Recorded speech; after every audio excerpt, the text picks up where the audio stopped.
Welcome to Mogobe Nuggets of Wisdom podcast. My name is Mompoloki Lerumo Mogobe. Our objective is to enthuse, inspire, energize, and empower entrepreneurs and entrepreneurs of all stripes here in BW and beyond. We do so by inviting these entrepreneurs and entrepreneurs into our makeshift studio. Sometimes we call them to the restaurant, sometimes we go to our studio, and we ask them to share their experiential knowledge, their experiences, and their expertise. And we ask them as many questions as we can, aimed at empowering you also as a viewer.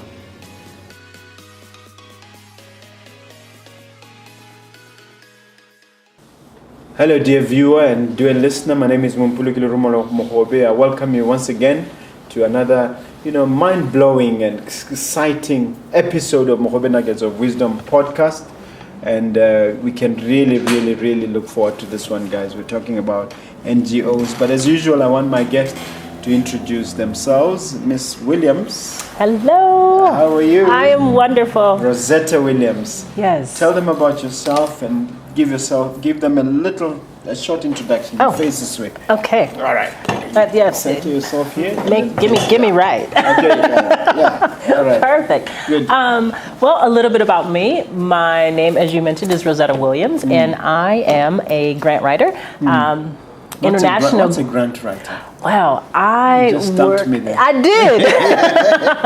I work with nonprofits and for-profit organizations to help them find funding, create funding for their programs and projects. I am a writer at heart. I write anything. Is it loan funding, or like you said, it's grants? It is grant funding. It's totally different from a loan. With grant funding, you are required to go through a process. They look for an application, fill out an application. You have to report on that. So it definitely is funding that you don't have to pay back.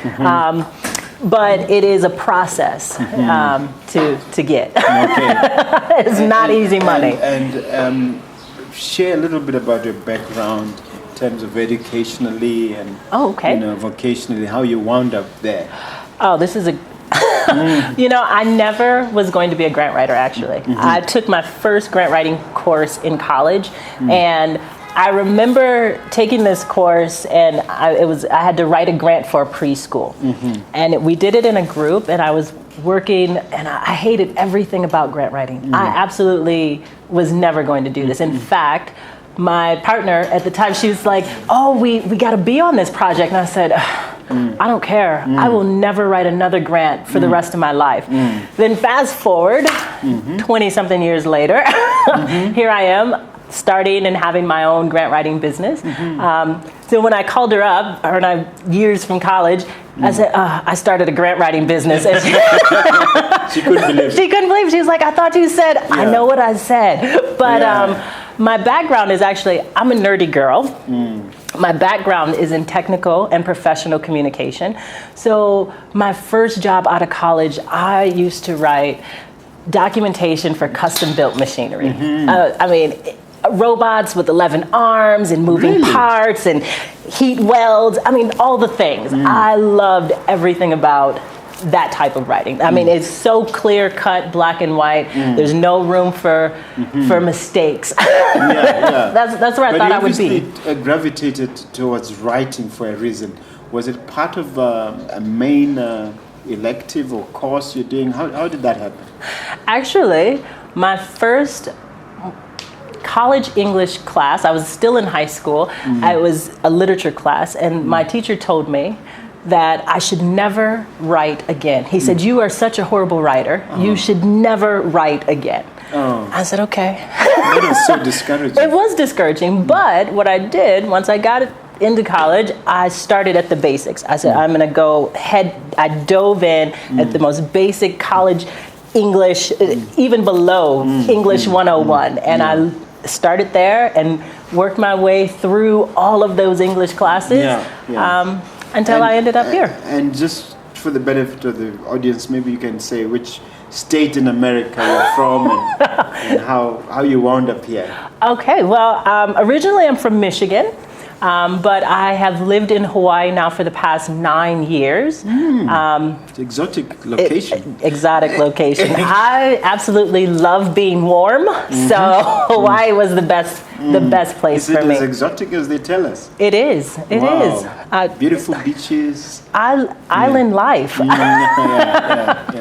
So I live on the beautiful island of Kauai. It's actually the oldest and the greenest island. It rains every day. It is.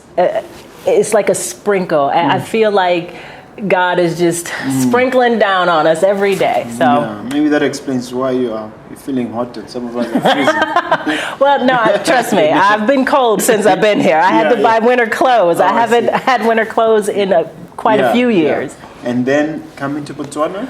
So I've actually been in Africa since February. I started in West Africa. I have a grant writing business there. February this year? Yeah. Okay. And I was working there and really working on... Which part of West Africa? The Gambia. Yeah. So I started working there and building my business there. And just through different connections, I happened to meet the CEO of Destination Imagination Botswana, Sally. She's an amazing person with an amazing program. And we got into some conversations about how I could potentially help her foundation with a fundraising initiative. So your company is still based in Gambia? I have a company in Gambia and I have a company in Hawaii. Okay. Yeah. And then you're starting one in Botswana. Next week. Okay. All right. And what is it about grant writing? Can you define it as a profession? And what is it about it that really eventually attracted you? The thing that I love about grant writing is, so I'm a visionary. I can take your idea from behind the veil and pull it into fruition and turn it into something that is a working program. I feel like every time I work with a client and we build their programs or we figure out their strategic plan or work on their foundational things, I'm helping them get another step closer to birthing this amazing idea. Because I didn't know it was a thing, grant writing. Is it actually a profession? It is a profession. Yeah, that's what I'm saying. Define it. It's hard to, I mean, it's creativity, it's writing, it's all the things. I wish I could have one word for it. It really is about helping organizations figure out and put forth their ideas and their initiatives to found other foundations, granting foundations, corporations, businesses that provide monies for their communities and the communities that they work in. Is this to say that there's all this money out there waiting for grantees? How does it work? There is an abundance of money out here. I mean, I out in the universe? In the universe. I have a very abundant mindset, and I think that's part of the reason why I am successful at this, because I recognize that there is money out here. There is money for that program that you think may never, you want to make widgets for, I don't know, someone with one arm. There's a program for that. Somebody has that same desire to fund that. Someone has that same desire to make that a product or share that with the rest of the world. Where does the money come from? Is it billionaires and millionaires? It's billionaires, it's millionaires, it's Who are they? Who are these people? It's corporations, it's everywhere. I mean, I think that a lot of companies, they feel and they do want to give back to their communities in a way where people are shopping and buying and utilizing their products. I think that they want to be able to give back, and they do. It's a beautiful thing. What kind of philanthropic organizations generally do you target or do you approach for this sort of funding? Well, it depends. It depends on what those organizations have a priority for. Some organizations may have a priority where they like to fund children's initiatives. Some organizations like women's initiatives. So it really depends on where that priority is and how the organization wants to, how they'd like to approach their giving. Yes. Because it is about their priorities. Okay. And you mentioned that initially you didn't really like grant writing. No, I hated everything about it. What made you hate it initially? What do you have against it? What I did not. Well, when I wrote the grant in college, and I didn't get the grant in college because we were 2 children shy of meeting all the requirements, I decided this is not the job for me. So that was... So you're just sort of pissed off at that time? A little bit. Yeah, a little bit. Maybe that's strong language, but you're just, you're a little disgusted that they would say no just because of 2 people. Right, because I could see... It's not because you dislike the actual work itself. Oh, no, the work is amazing. I love writing. I love writing. I especially love program design. I'm a creative also, so I like anything that has to do with thinking and coming up with a plan and an idea and seeing it happen. I love that. I mean, I can talk hours for, that's your program? Yeah. How could we do this and how can we make it amazing? Can you share just 1 or 2 grant writing experiences which really were like the ultimate for you? I mean, like highlights, as it were. Okay, so it was probably pretty early in my career as a grant writer. I started at an organization in Hawaii 2014 as a grant development manager. And it was an organization that dealt with domestic violence and violence against women. What really made this organization unique is they not only dealt with violence for women, but they also had therapy programs for batterers and abusers. So it was really a holistic approach of, we're not only going to have this save or protect these women and give them tools, we're also going to work with the men that are offending and becoming batterers, dealing with that on a holistic approach. But so I'm here and I'm writing these grants and we're doing great. And there was this grant that they hadn't gotten in 10 years. And I said, I'm getting this grant. It was this huge federal grant. And I said, I'm going to write this grant and I'm going to get this grant. And what was the reason for 10 years nothing happened? Well, it really depends. When you're dealing with federal funding, there are definitely these protocols and procedures. There wasn't anybody like you with enough enthusiasm. You know what? I like that idea. I would have put that one in my pocket. That's the real reason. That's the real reason. So I decided that was going to be my unicorn.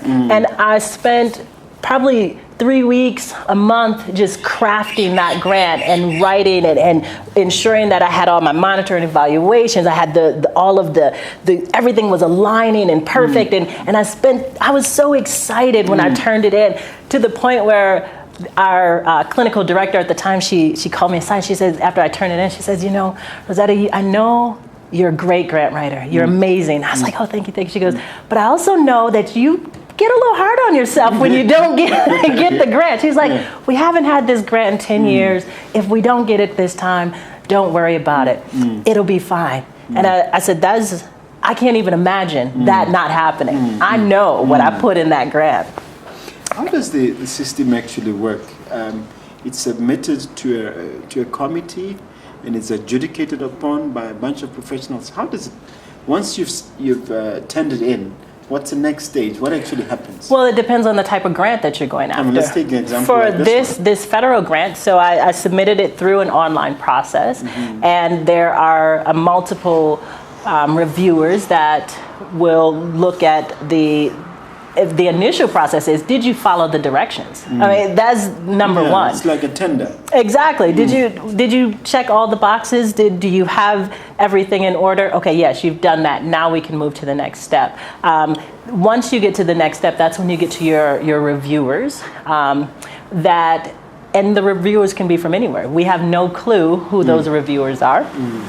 So they will go through and they will make sure that your links are correct, and if I'm saying I'm quoting something, they're making sure I'm not plagiarizing, that I have accurate data. They're doing the reading, and then they score us, at the end. Scale of 1 to 10 on each point? It depends. I think sometimes your narrative could be up to 30% of your entire grant.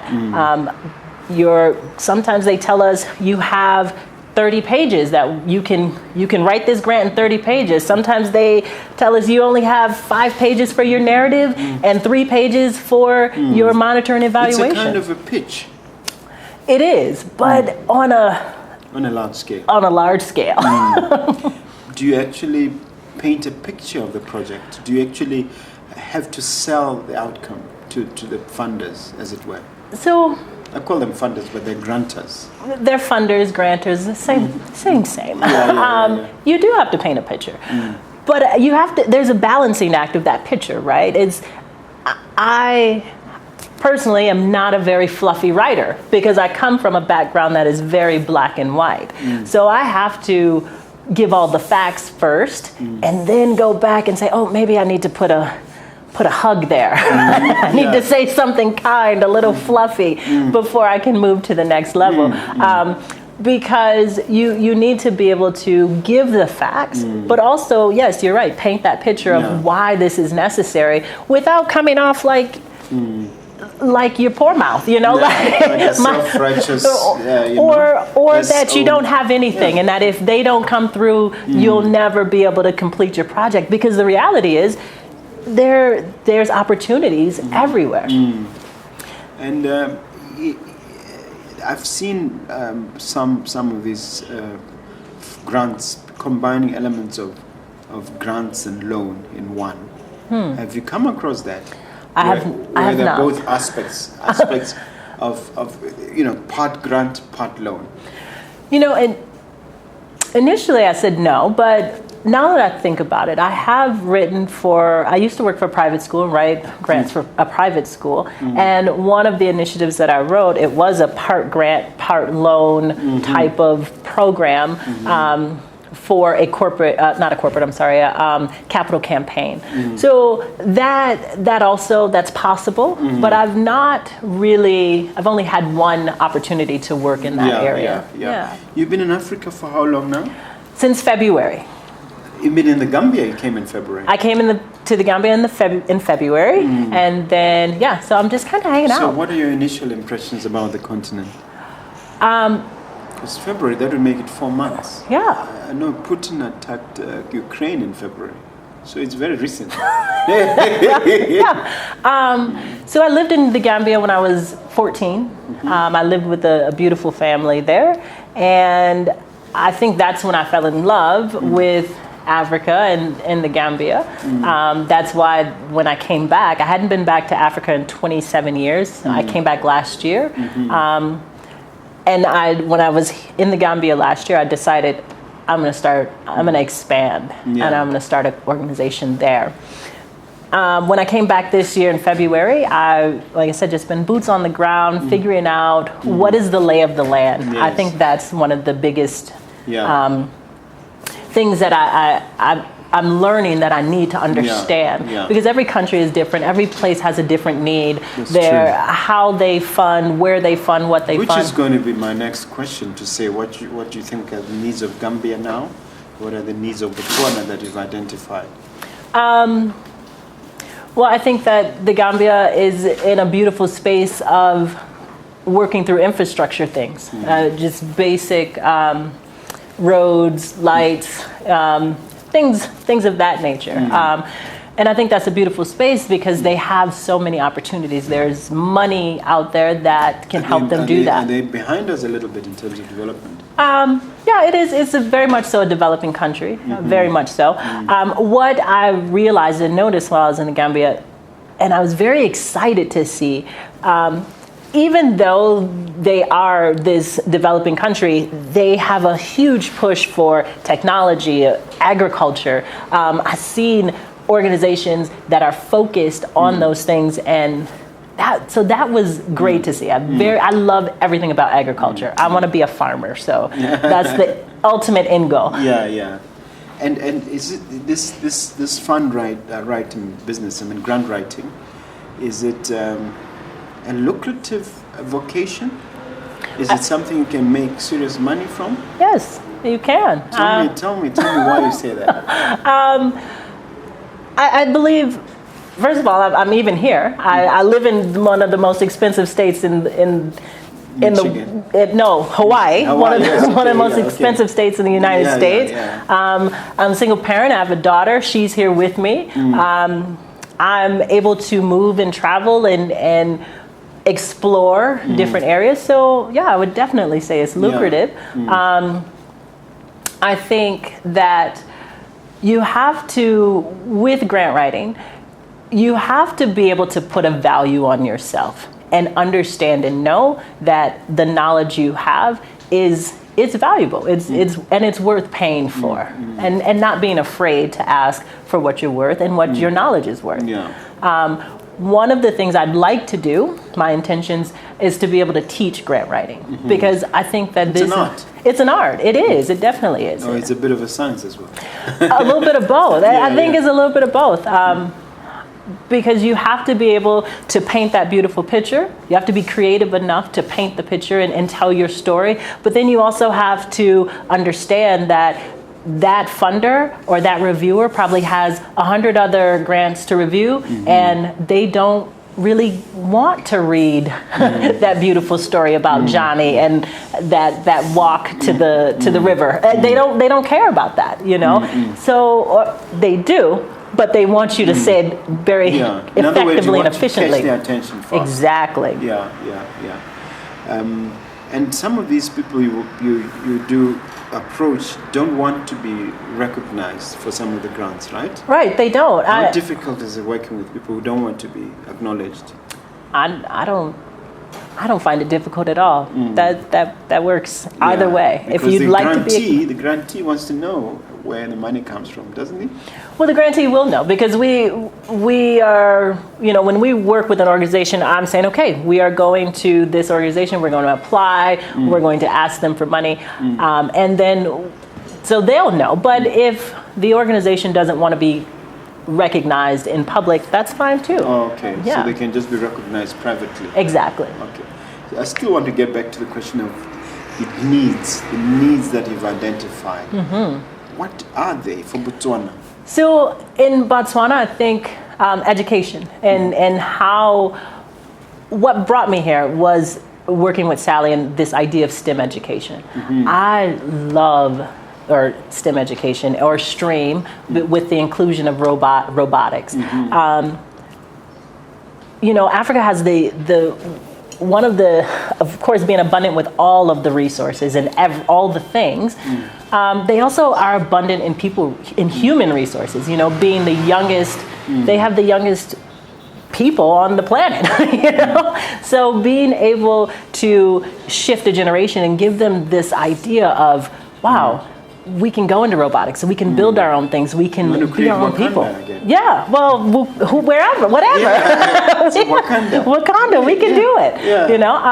So that is where I really find that I in Botswana, I like this idea, and that people are pushing to increase education. So how are grants out there that are available for that? Oh yes, I mean plenty. It's plenty money. There's plenty money everywhere. Which leads to the other concern that sometimes you hear that there's a dependency syndrome and there's donor fatigue and that kind of thing.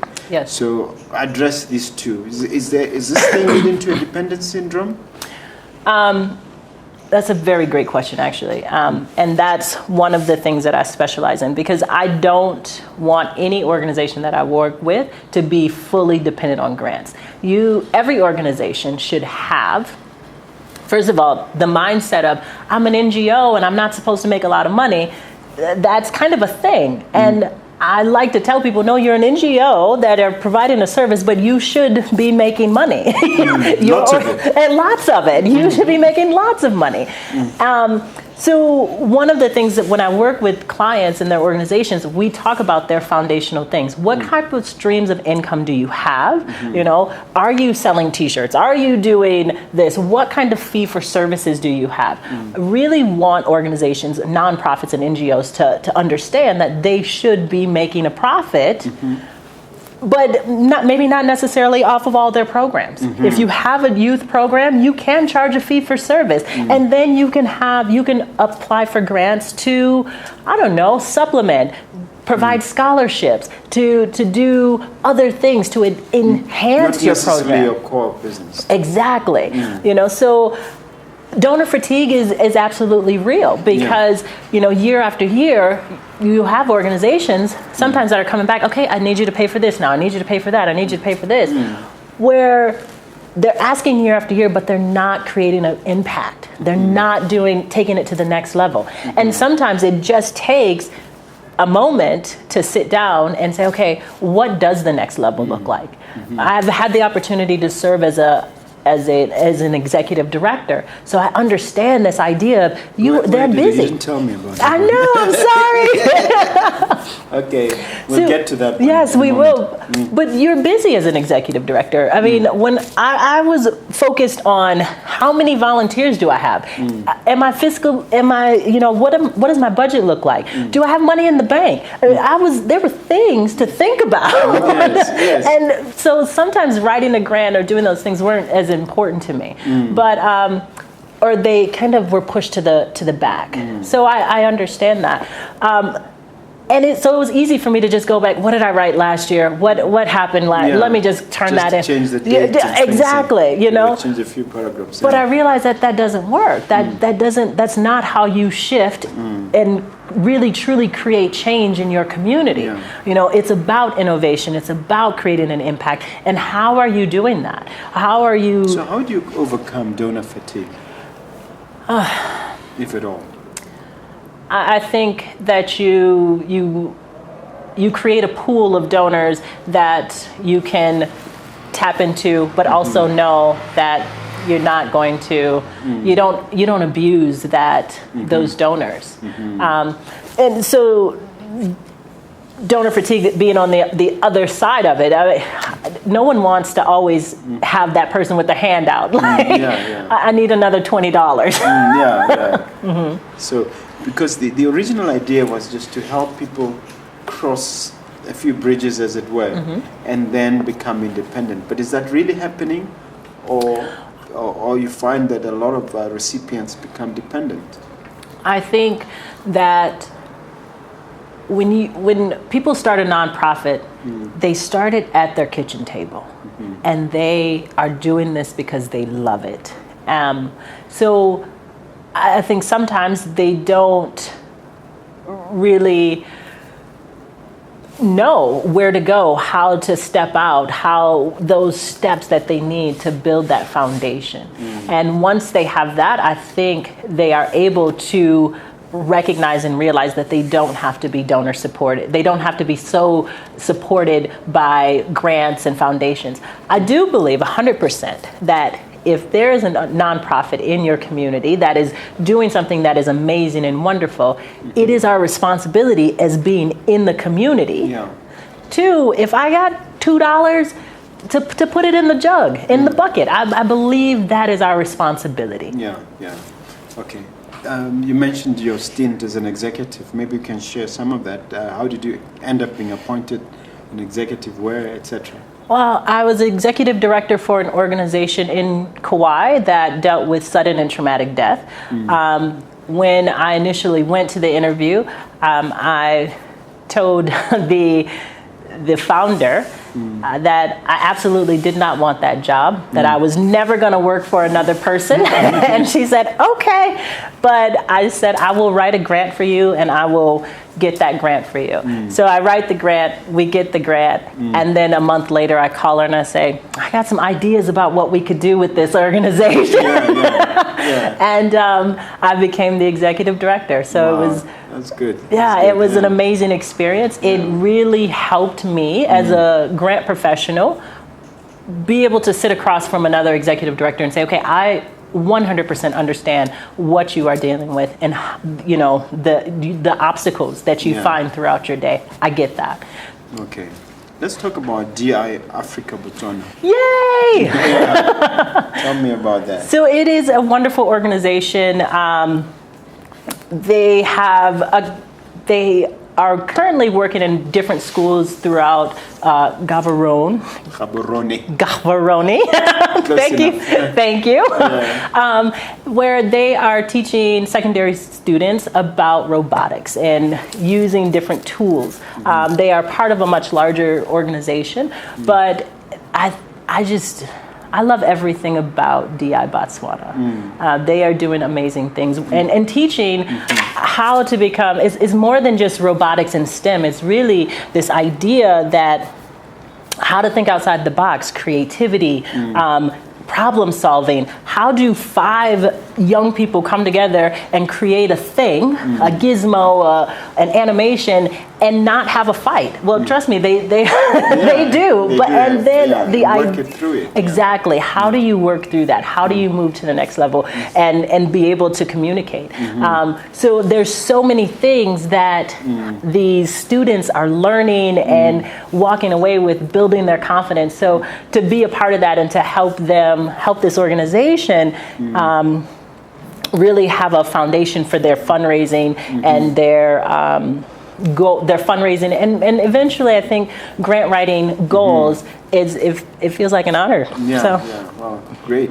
And you're going to be with them for how long, working through this? So I'm going to be with them through the end of this month, and then I'm going to just see what I'm really allowing the universe to take me wherever it's going to take me, and we'll see what happens. Yeah, that's good. I hope you stick around Botswana long enough for I will. To at least absorb some of our culture. I definitely hope to. I'm going to tell you though, I am vegetarian, so I notice there's a lot of beef here. It's beef country. But I'm part-time vegetarian. I eat fish only. Yeah, me too. They call me a pescatarian. A pescatarian, yes. Yes, that's what we are. You're the first pescatarian I've met since I've been here. Okay. So it's great to meet you. All right. Now, N.G.O collaboration. This is to say there are a number of NGOs you work with besides yourself. Yes. And tell us what you're working on and why you believe collaboration is important. Well, I believe collaboration is important because when funders are looking to fund an initiative, they're also looking for impact. When you are able to stay in your lane and do something really great, but there's another organization that is also doing something really great, but a little different from what you're doing. Imagine the impact you'll be able to make if you come together through grant writing, through sharing your resources as information, however that is, and you can produce a document to a corporation, to a grant funders, and say, this is what we can do together. I mean, it takes your organization to the next level. I think that collaboration really is key when you are trying to make system change and when you're trying to make any type of communal change. We need one another to do all the work that we do. So when we take this idea of I can't work with someone because what about my piece of the pie? Once we take that off the table, then I think we can really start to... Of course, if you collaborate, the pie was going to get bigger. It gets bigger. And you don't worry about your piece. No, because you're like, we got the whole pie now. You know, and so this idea that there's not enough. One of the things that when I'm working with organizations and I'm helping them find collaborations or we are building these collaborative initiatives, that's one of the things we have to talk about, that there is more than enough for everybody. And your part is your part. So stay in your lane and they'll stay in theirs, and then we can just go together. I've had some NGOs complain about the intrusiveness with which some funders sort of they demand a lot of paperwork. Yes. Some funding efforts have been collapsed because they keep wanting more and more whether it's audited records or whatever. Is there any truth to this, and what's your observation there? It is true. Grant writing is not I've heard before, oh, get a grant is free money. And that's absolutely not true. Grant writing is work. Managing a grant is work. Putting the right people in place to do the work, it's all work. And funders want to know that their money has been spent correctly. And so there is this process of, how are you monitoring the grant that you receive? Are you fiscally responsible? So yes, that's part of the reason why I decided that I needed to focus on the foundational stuff as part of grant writing and grant management. Because if you don't have the proper accounting system, or even you don't even have a plan of how you're doing your accounting, you're not going to be funded. So you'll be funded once and that's it. Exactly, because then you're not showing that you know how to manage that fund, that money. You're not able to execute. So that's part of the reason that I am so passionate about the foundational aspects. So do the recipients require specialized training? I think that they require a real understanding of what the grant is they're going after and the requirements. Because they have to run themselves like a corporation, from what I get. They are a corporation because they are a corporation, and they should run themselves like a corporation. That's why I'm asking whether part of these grants provide for that specialized training as well. It depends. It depends on the grant. I've written grants where I've been able to write in trainings. I've been able to pay for different consultants to come in. It really just depends on the grant. It depends on what you're asking for. If I work with an organization, one of the first things I like to do is a board training. I think it's so important that your board of directors or your board of trustees, they understand what their role is.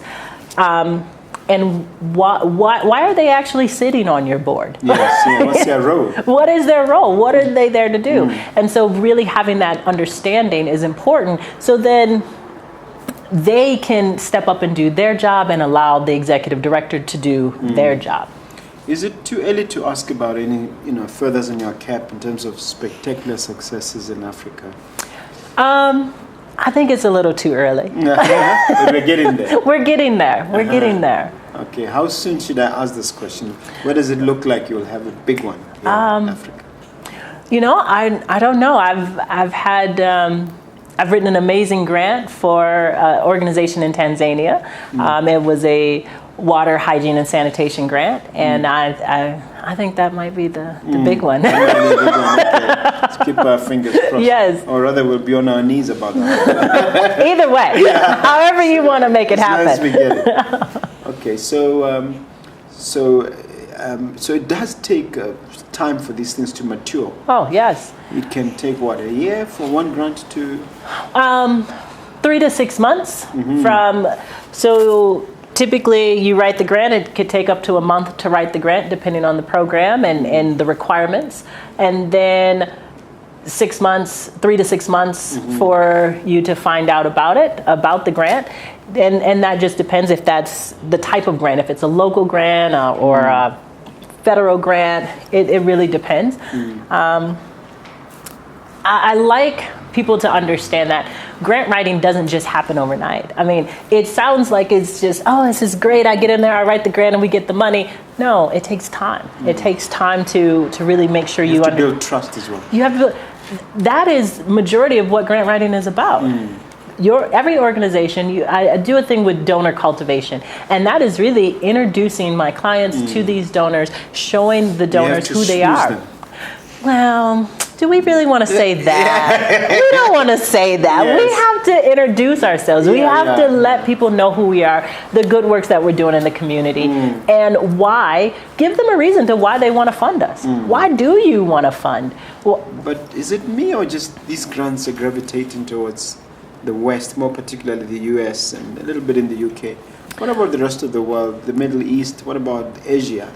There are grants that, I have a system where I'm able to find grants throughout the entire world. Really? Yes, there are grants everywhere. I'm talking about significant ones. Yeah, I'm talking about significant ones also. Tell me more. Educate me. So I think what is happening is, when you look at federal grants, you'll see that there is quite a lot of money that they are pouring, U.S. federal grants that they are trying to pour back into Africa. I think especially after our good friend Obama. Right? I don't. Yeah, the brother did something. He made a difference. I think that. Well, it started with Bush, to be fair, right? The emphasis in Africa. Well, I leave the politics to the politicians. Okay, yeah. You're walking on eggshells. Yes, exactly. Let me just go ahead and step off of that. Yeah. So I do believe that there are quite a few grants, but I think the problem is people don't know about them. And then even if you know about them, you don't necessarily know how to access them and how to get them. So then there's just just a skill in itself. Exactly. The finding of the grants and then executing the grants. So I think that I just got a notification that there's a grant in Kenya. There's for agriculture. I was like, wow, okay. Asia, there are grants everywhere. It's just the knowing how to tap into. How do you sniff them out? I use very sophisticated methodologies to sniff them out. You may not necessarily want to share those secrets. Exactly. But I mean, I'm pleased to hear that there's some even in China, right? Yeah, there's grants everywhere. Because there's money everywhere. You can go to an embassy and say, hey, really. Embassies have grants specifically for the places that they are. There's maybe a grant for Botswana at the American Embassy here. You never know. You have to ask the question. Yeah. Exactly. I think that's one of the things that I've noticed throughout Africa. It's this kind of subtleness in how we ask. And being an American, I've had to kind of because shift. In other words, you're more direct. And we tend to be too subtle. Yeah, for our own good. I'm like, why are we on the mulberry bush? I don't know. I don't want to go in that circle. You have monies that you could provide for my community and my project. So why don't I just ask you for that money? Directly. Yeah. And I don't. I don't think I need to do that. I've heard somewhere that it is advantageous from a tech standpoint for corporations to actually get into this philanthropy space. Definitely. Yeah. I mean, why not? This is you are able to, in my opinion, give to an organization that has the potential to grow up people that can then work for you or be a part of your organization in some way. I mean, it really, that's one aspect. But then also in America is you get tax breaks and incentives to give. So why not? And we do have examples of very large corporations like the Bill and Melinda Gates Foundation, which seem to prefer to handle their own systems. Is it possible to tap into those as well? And how do you do it? Well, it is possible to tap into them. I think when you're wanting to tap into those larger systems, it is important to make sure that, first of all, you are in their priority area, paying attention to what they're asking for.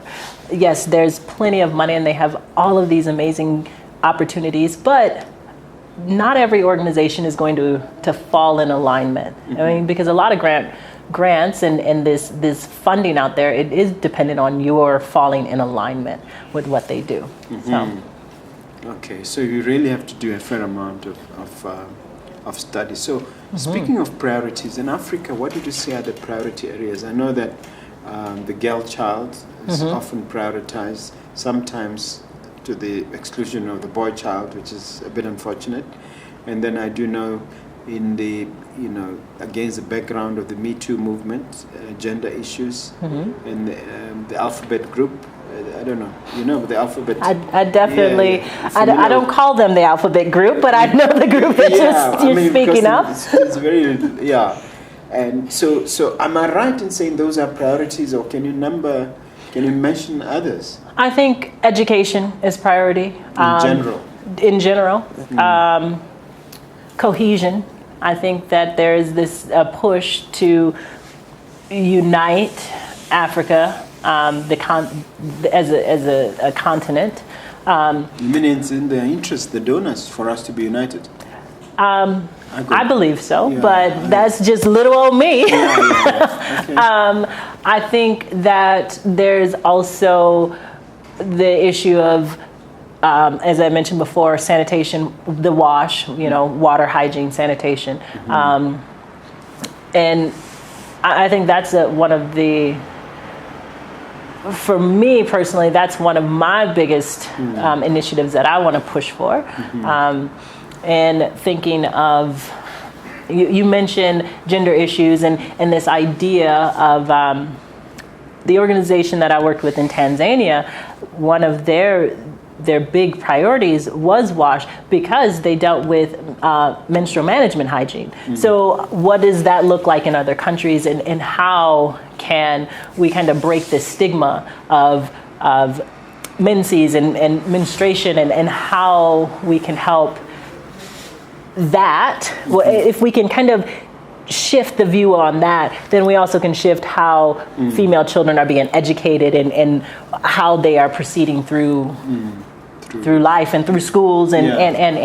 Okay, all right. That's quite a mouthful, but I mean, from my point of view, is it just a matter of a Google search to determine the priorities in an area? No, I wish it was, because do you know how amazing that would be? It's not. It's having your boots on the ground. It's watching, paying attention, listening, wanting to know. One of the things that I decided when I came to Africa is I get it. I'm American, and there's this stigma or this thing that says Americans, they just think they know everything. They come in, they try to take over, and. So my intention and my goal as I move through Africa. I was going to ask you what inspires you. You've preempted me there. Is to learn first, to be quiet and learn, and then offer, rather than coming in and telling you you need to do it this way because it's better, because I know. I don't know that. And so I think that when I'm looking for grants and I'm thinking about the organization, the community, I have to be able to first understand the community. I can't tell you what you need to do until I understand what are your true needs. Does it seem to me that you want to come back to the motherland? I am trying my hardest. Right. That is the to ultimate. the point of wanting to resettle? Yeah, to resettle here. And here is, I don't know where here is yet. Just the big great continent. Yes, the possibilities are endless. I truly believe that I am limitless, and I can go anywhere. Okay. I normally ask the crystal ball question to say, if you had a crystal ball and you're looking at your brand and your business, 10, 15, even 20 years down the line, what comes out? What comes out? What does Rozetta Williams look like in that crystal ball? Rozetta Williams is a farmer. And I have created a space for African Americans and to come, to heal, to come back to Africa and different countries and understand and be able to be a part of the culture. I am working in the 400 years later. 400 years later, exactly. Is it 500? I'm not sure. Exactly. Depending on how many years we go out, and also this idea that I believe that there's so much more past grant writing that I am destined to do in this lifetime. So really planting those seeds, both figuratively and literally. So being able to create safe spaces for people, being able to help people heal in a way, I believe that we all of us are suffering from some sort of trauma that we've not been able to heal from. And so creating spaces that people can heal and come back and become whole again, that's where I want to be in. Sounds exciting. So this could take even the form of, some kind of hospitality center, some kind of rehabilitation center. Exactly, healing centers. Right now, my vision is we start in Hawaii.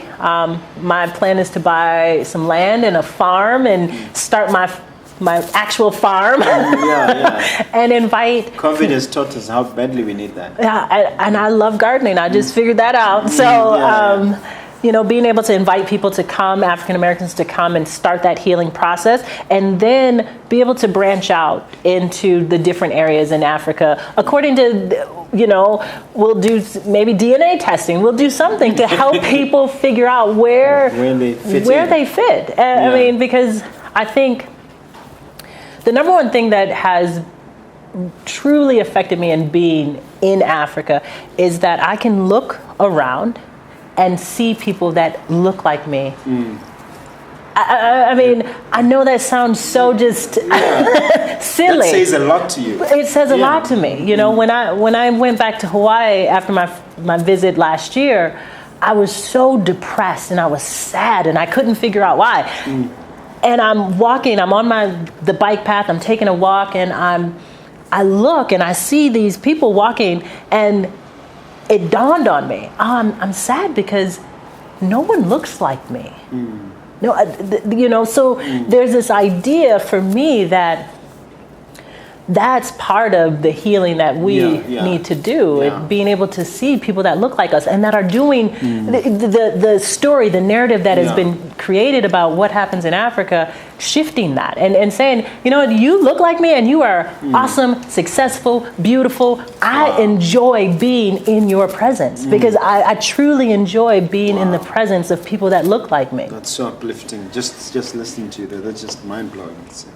I don't want to get carried away, but it's touching. All right, a young student coming straight out of university, starry-eyed, confused with a big fat degree, looking at his options or her options, and one of them is grant writing. Yes. Speak to that student, and why should they even consider that as an option? What possibilities? How should they tackle it? They should consider it as an option because it's necessary in every community to be able to have the confidence to walk to a corporation, to write your needs down and say, this is what we need in our community, to be able to identify them, articulate them, and then sell them in a sense, to that funder. It's necessary. I think that I want everyone to become grant writers. But you have to give them unique selling proposition why they should go for it. I think that they should go for it because if you have a heart for your community, and I think most people do, it gives you an opportunity to watch and see shifts in how your society is working. Because they have a fancy word for that. They call it social entrepreneurship. Yes. Well, so it's a good way of becoming one. It is. Yeah. I don't use a lot of big words because I think that sometimes we get so caught in the big words that we forget how to really articulate what it is that we need. I'd much rather use 3 small to the point words than one big one. Yeah. All right. Is there anything as we conclude that you want to say to Botswana before you get to ask me a question? Did they tell you get to ask me one question? No. Oh, they forgot. While you're thinking about it, it's that man's job there. He must have forgotten. Okay. So, while you're thinking about the question, what do you want to say to Botswana? I want to say that Botswana is beautiful. I'm very grateful to be able to experience this country and the people. I think the people are kind and beautiful. I typically just have an overall gratitude. Wow. So I'm very grateful. Wow, that's touching. All right, what question do you have for me? What inspired you to share these nuggets? Because I have 2 reasons. One selfish, one more, the selfish one is I learn a lot. I really enjoy these discussions. You just blew my mind just with what you shared. So every guest opens a chapter and it just makes me feel energized some more. So it's a learning experience for me, but more globally, if you like. The idea is to expose some of this wisdom to a larger audience. For instance, we have a substantial following now, and to encourage, to energize people, to enthuse them. So it is something that is very passionate to me, and those are the real two reasons: to learn and to share. Well, that's a great reason. Yeah. Okay, final. Take a look at that camera. You're going to share one final concluding message, wrapping everything up. As well, you're going to tell them your contact details where they can reach you. Yeah. Well, my concluding message, I think that we all have an opportunity to share and to give back to our community, and that could be through being a grant writer or a funder, or just a recipient of the programs. So really knowing what's in your community is key, and being willing to give back to them. If you'd like to know more about grant writing and what I'm doing here in Botswana, I can be reached at Rozetta, Rozetta, what is my email? Rozetta at WriteTouch.consulting, and that's WriteTouch.consulting. And we can have a little chat about what your program is and where you want to take it. Okay. I think you've been a wonderful guest. You've done a great job. Thank you. Yeah. I had a great time. Thank you. All right. That should be, let's see.